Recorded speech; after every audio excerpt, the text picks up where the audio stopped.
par Hakim Chaud. J'y arrive.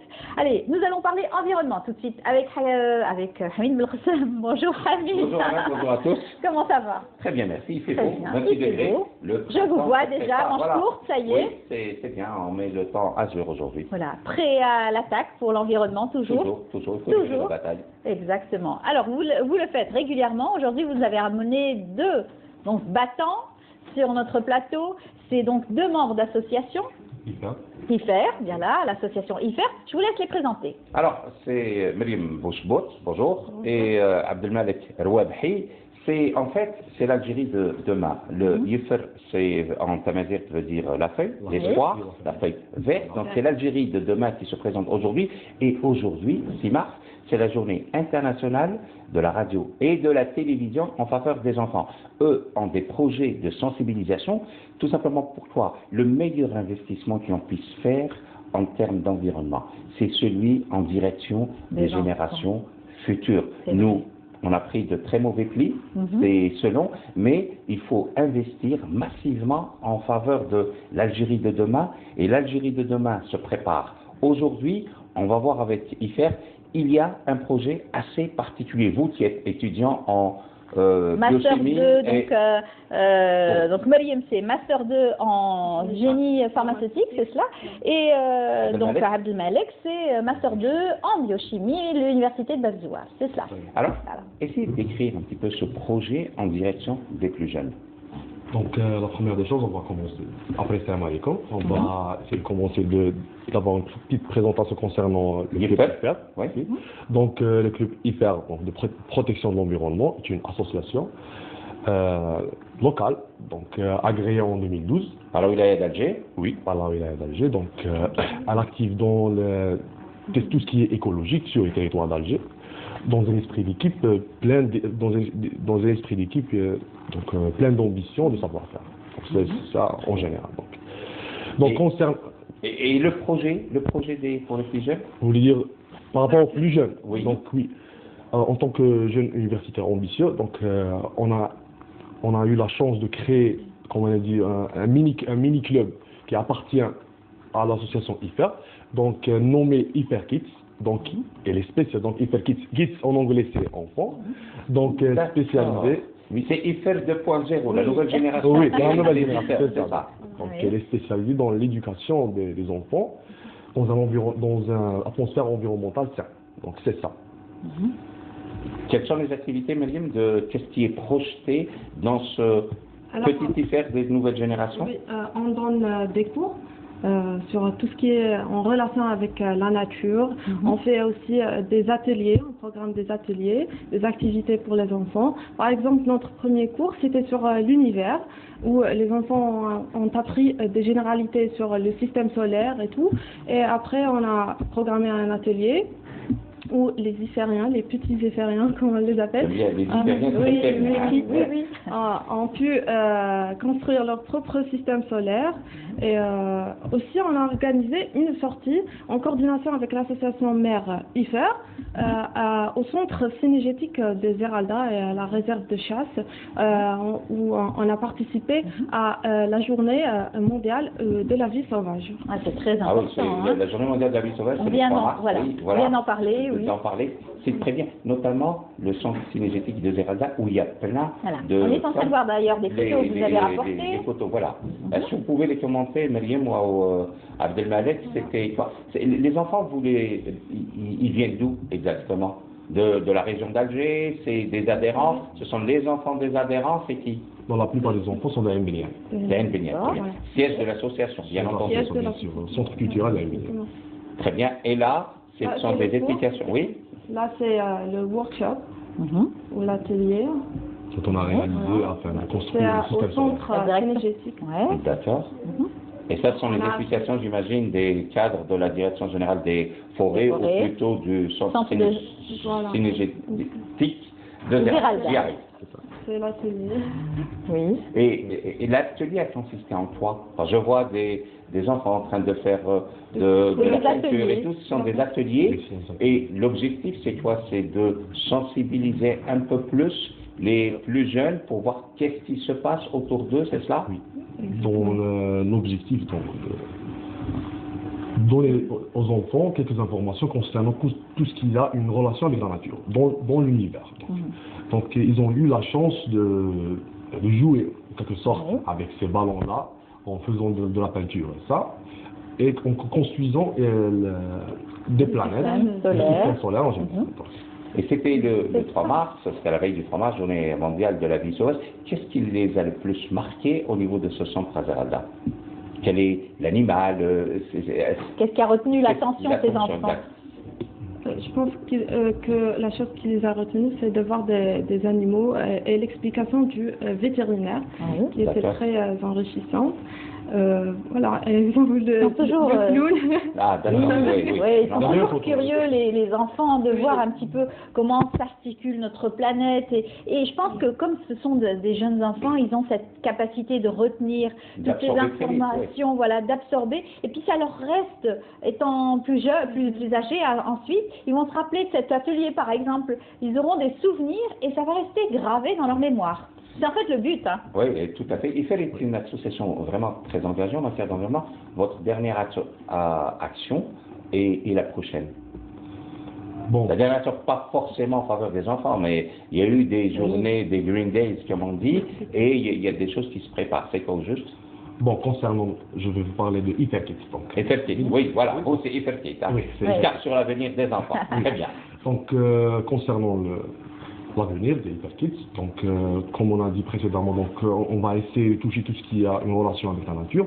Donc, on va essayer de réaliser des cours concernant la vie animale, par exemple, les plantes, la pollution, le tri sélectif, le recyclage, etc. Très bien. Et on va illustrer ça par des workshops ou par des ateliers afin de renforcer les acquis théoriques des élèves. C'est passionnant. Non, les acquis théoriques des générations futures. C'est vrai. Alors comment est-ce que vous, déjà, vous avez été sensible à notre environnement et vous avez décidé de créer cette association?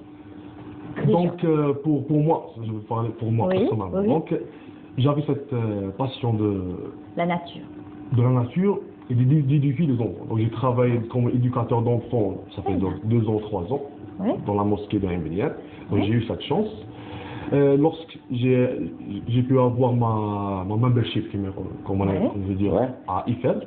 Donc, la qualité d'adhérent, de membre actif. Je me suis dit, pourquoi pas? On est des jeunes universitaires ambitieux, donc on va essayer d'exploiter mon expérience, ainsi que les autres expériences des autres adhérents aux membres de IFER Kids, afin de créer ce mini-groupe-là qui combine les deux, donc l'éducation des enfants et l'atmosphère environnementale. Donc c'était comme ça. Donc on a commencé petit à petit. Maintenant, alhamdoulilah, on est en train d'évoluer. Et votre formation d'universitaire, les deux, vous donne un plus pour aborder certains aspects de la vie environnementale en direction des enfants, Mariam? Oui, bien sûr.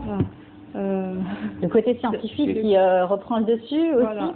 Nos acquis au niveau de l'université nous ont donné la chance à améliorer et à développer ce mini-club en se basant sur ces acquis.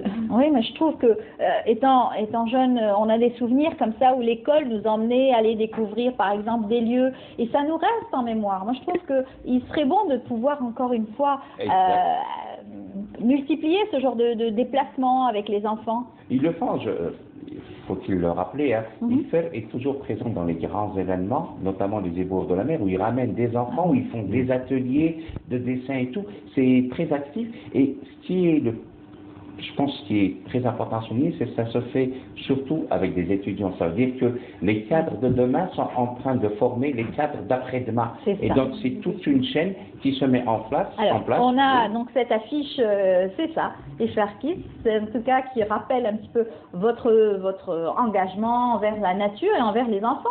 C'est très important. Voilà. N'est-ce pas? Voilà. Donc, le prochain événement d'IFER Kids, c'est des ateliers, des workshops sur le terrain. Vous avez choisi une thématique bien précise. C'est peut-être il y a dans pas longtemps, ce sera la journée mondiale de l'arbre, hein, de l'eau et de la météo. Donc c'est essayer de faire comprendre les enjeux des changements climatiques aux plus jeunes, c'est possible? Donc concernant notre prochaine action, donc par rapport à IFER-Kids, il n'y a pas l'association mère. Oui, c'est les 2.0. Oui. Donc on va organiser un workshop concernant, comme on dit en arabe, Mujassem BI. Mujassem BI. Donc comme on dit. On va essayer de concrétiser un environnement artificiel. D'accord, ok. En faisant acheter des animaux en plastique, avec la peinture et tout ça, donc pour construire un habitat donc, qui est proche de l'habitat naturel de l'animal. D'accord, reproduire les animaux dans leur habitat naturel par les petits, c'est très bien. Se rapprocher, oui. C'est très complexe aussi. Hein. Parce que parmi les animaux, il y a des animaux domestiques, d'autres qui le sont moins, d'autres qui vivent dans des biotopes qui sont très différents. Prenez le fenêtre, il est beaucoup plus au sud, et la gazelle, elle est au sud, mais elle est aussi au nord. Donc reproduire les différents biotopes n'est pas chose aisée. Mais c'est là aussi où la formation à l'université, vous faites de la biologie, vous faites de la pharmacie. La pharmacie, c'est, enfin... Le côté scientifique, toujours. A une essence pour donner le plus à même de transmettre le savoir. C'est bien cela. C'est ça, oui. Exact. Alors moi, je voulais justement revenir sur cette journée mondiale donc, de la télévision et de la radio en faveur des jeunes, des plus jeunes, des enfants surtout. Vous qui êtes un homme donc, de radio, vous travaillez depuis très longtemps et vous savez l'enjeu bien sûr et la portée donc, de la radio. Les enfants, est-ce que vous les avez donc approchés pour les sensibiliser envers donc, ce média et surtout l'environnement? Ah oui, ça, maintenant ils deviennent acteurs. Hein. Ceux que nous avons eu le plaisir d'avoir comme... petits bambins il y a 20 ans, aujourd'hui ils sont à leur tour acteurs et souvent éducateurs en matière d'environnement. Vous savez, l'environnement c'est l'affaire de tous.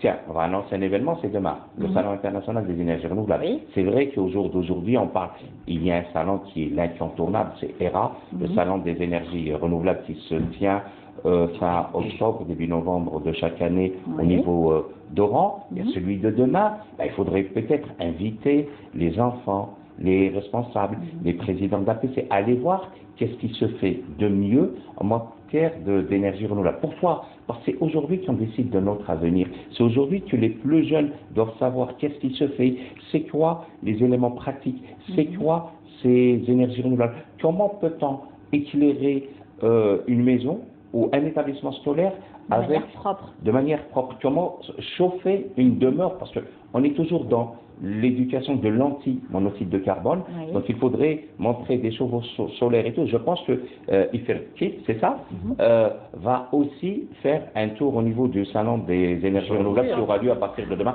Ça va coïncider avec le week-end. Oui, tout à fait. Et donc, c'est une bonne leçon de choses, comme on en faisait Soraya Bouatba aussi le faisait aussi avec les enfants à travers son émission passée, donc elle était extraordinaire avec les enfants. Et elle a axé justement pour cette journée internationale sur tout le travail de sensibilisation et le travail réalisé par les enfants, notamment au niveau du Jardin des Anges. Voilà. Exactement. Ça se fait, et réellement, c'est l'affaire de tous.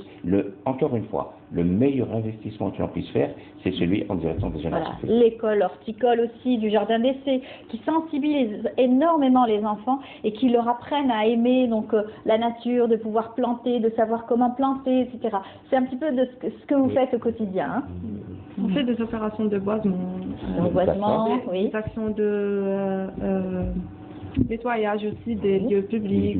Voilà. Ah oui, il y a une opération qui avait particulièrement attiré mon attention, c'était dans un quartier, j'imagine, ou dans une cité albénienne. J'ai vu ça sur les réseaux sociaux, ça avait donné beaucoup d'impact. Est-ce que vous pouvez nous raconter comment ça s'est passé?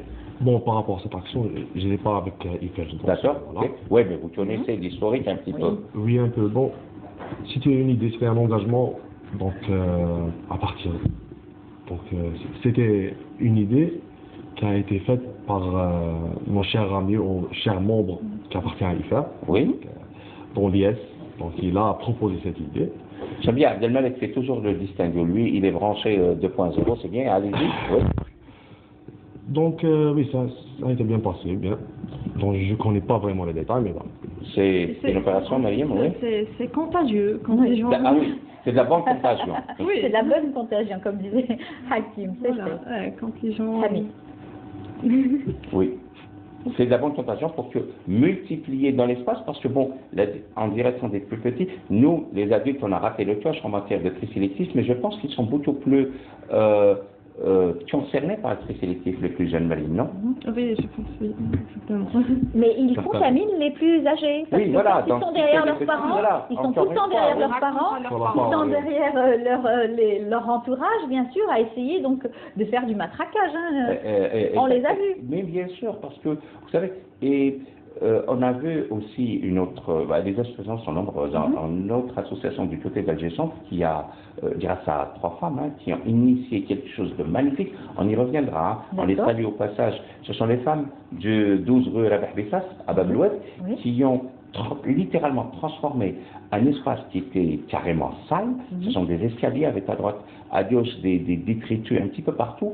Ils ont ramené de la peinture, ils ont tout dit, c'est juste un collectif, c'est pas une association, et qui ont rendu très agréable ce passage et ça fait des jaloux, c'est aussi en train de rendre contagieux le voisinage immédiat pour le plus grand bonheur de la vie.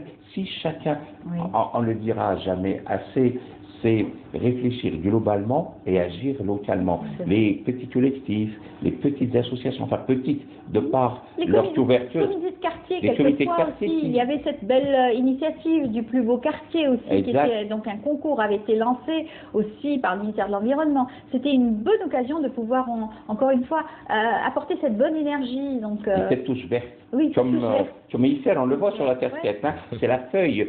L'explication de Yiffer, c'est beaucoup plus la feuille ou la nervure centrale verte? Non, l'explication du mot intermédiaire, c'est la feuille de l'arbre, la feuille verte. D'accord, le vert, couleur de l'espoir, et des projets en direction des plus jeunes, sur bonheur. Pourquoi pas? En tout cas, on vous souhaite bonne chance au sein de votre association et continuez toujours à éduquer donc ces jeunes enfants et de travailler pour le respect de l'environnement. C'est très important. Merci. Bon courage pour vos études aussi. Vous êtes en 2e année, master tous les deux, donc bonne chance, bon courage. On a vu votre affiche, magnifique. Voilà, votre slogan aussi, c'est ça. La créativité par les enfants, pour les enfants, au profit des générations futures. Bravo, c'est magnifique. Merci beaucoup. Merci à vous. À vous, donc on vous retrouvera mercredi prochain, Inch'Allah. En attendant, vous allez donc courir toujours au devant pour aller sauvegarder ce qu'il faut sauvegarder et travailler pour l'environnement. Courir et marcher pour que le printemps soit encore plus beau. Plus beau, voilà. Vous allez aussi au salon de l'environnement probablement. Ah oui, dès demain, il faut voir, il faut accompagner les bonnes initiatives, surtout celles qui permettent d'avoir de lendemains meilleurs. Très bien. Merci beaucoup Hamid Belkissem. Je rappelle que vous êtes le président de l'association Récif et vous êtes avec nous depuis donc le début de l'année. Voilà, Inch'Allah. Vous allez continuer avec nous. Je suis pour le développement durable. Inch'Allah. Merci beaucoup. Bonne journée. Merci aux jeunes et à très bientôt. On continue notre émission. Je vous invite tout de suite à suivre ce reportage signé Camélia Mellel qui nous fait un topo et surtout revient sur la clôture de la 17e édition du Festival du film Amazigh.